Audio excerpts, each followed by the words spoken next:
others when it comes to economic policies?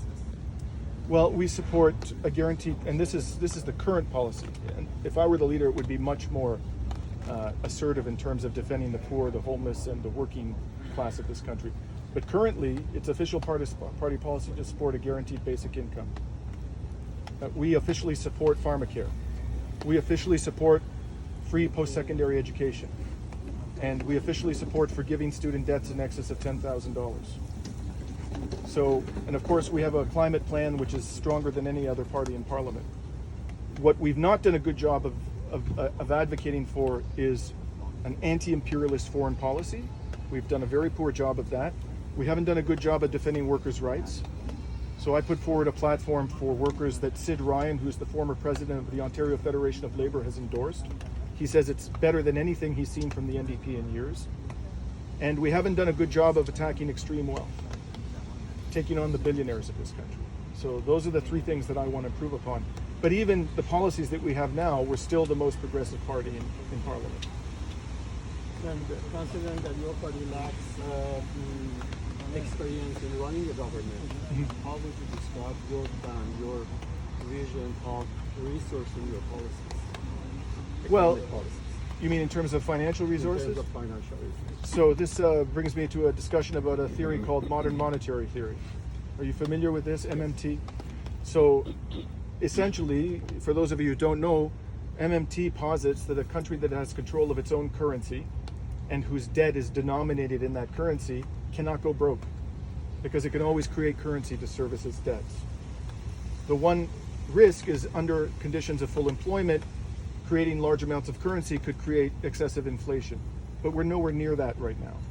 So, in fact, this is what governments around the world did in the financial crisis.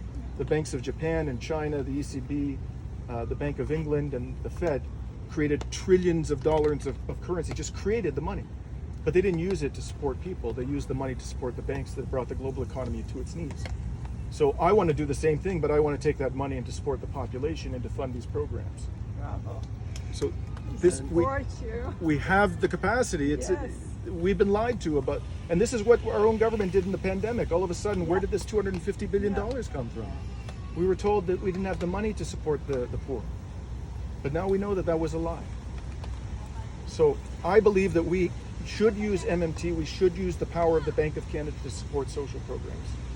And that's what I'll do. There is a danger at the moment that because of the pandemic, a lot of environmental violation is just going over, it's not being monitored. What's your response to that? Because we are so focused on the pandemic. There is this tendency of just letting the environmental issues go past, which is the next crisis. Yeah. How are you campaigning to bring attention? Because people are thinking, oh, pandemic, but that is the next crisis that we can prevent. So this is what Naomi Klein calls disaster capitalism. Everybody is so preoccupied with the economic crisis that the capitalists are taking advantage of the situation and they're trying to gut environmental regulations. So what are people concerned about right now? People are very concerned about jobs. So the way that I think we can refocus their attention on an environmentally just transition is to put forward a solution that is environmentally responsible, but also creates massive amount of jobs. So in Alberta, there is a $250 billion need to clean up the environment from tailings ponds, orphaned wells, and decaying infrastructure. The Alberta Energy Regulator internally analyzed the situation and they estimated $250 billion was needed. And they didn't tell the public. The report was released. It was leaked about a year ago.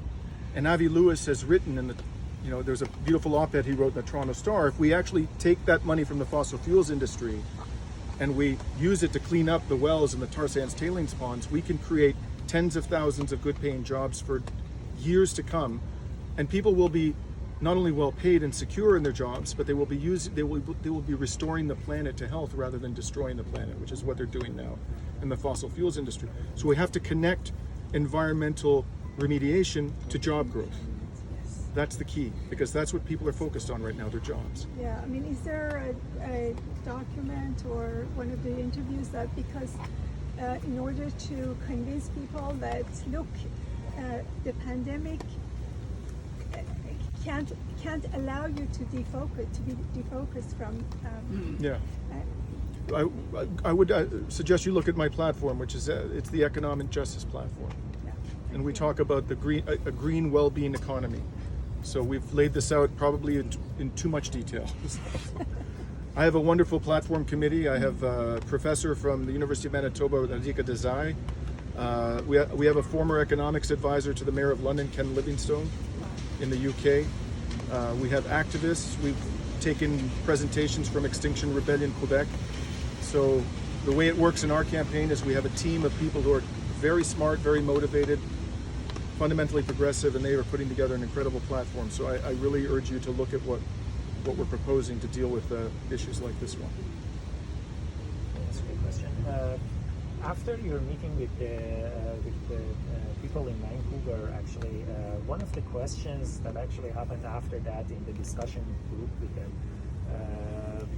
they were asking what would be your policy with, we know that like with the oil industry in Canada, it's a very complicated thing and you're probably against it, but what's going to be the policy against the oil producing countries?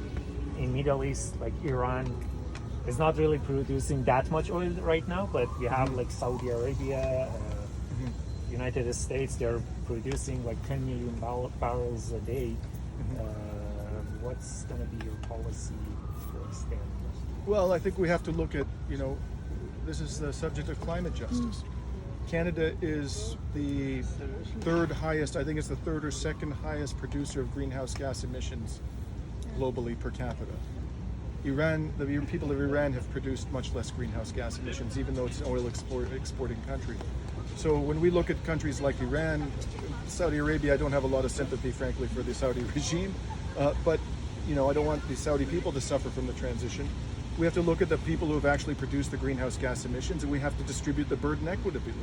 And Canada is, as I say, one of the worst, one of the very worst. So when we look at, everybody complains about how in this country about how China is producing huge greenhouse gas emissions. Well, today that's true, but historically they produced far fewer greenhouse gas emissions per person than we have. So I think we have to have a negotiation with the people of Iran about this, and we have to take into account that we're one of the worst polluters in human history in this country. We can't expect the people of Iran to bear a larger share of the burden than us. So, and I would say that about any country that is, very reliant upon a single commodity. Canada has the ability, it has far more natural wealth at its disposal, so we have to be supportive of countries like Iran that are going to make that transition. What is your stand about the national housing strategy? Well, I think we have to invest massively in social housing, and I think we have to talk about price controls, and we have to talk about having impediments to the influx of foreign money. There's a lot of wealthy people who are investing in residential real estate in this country purely for speculative purposes. I think we have to find ways of deterring that. When we have ultra wealthy billionaires buying up expensive agricultural land and residential properties and they're driving up the prices, we have to talk about ways to actually deter that investment. Do you have any solutions in hand, like taxing people? Yeah, we could impose taxes on foreign speculation in residential property. And this is something I want to think about, because we have to think of it's a complex issue, but I think we have to look at ways to actually force down the price of residential housing, and we have to increase the supply of affordable housing through public investment.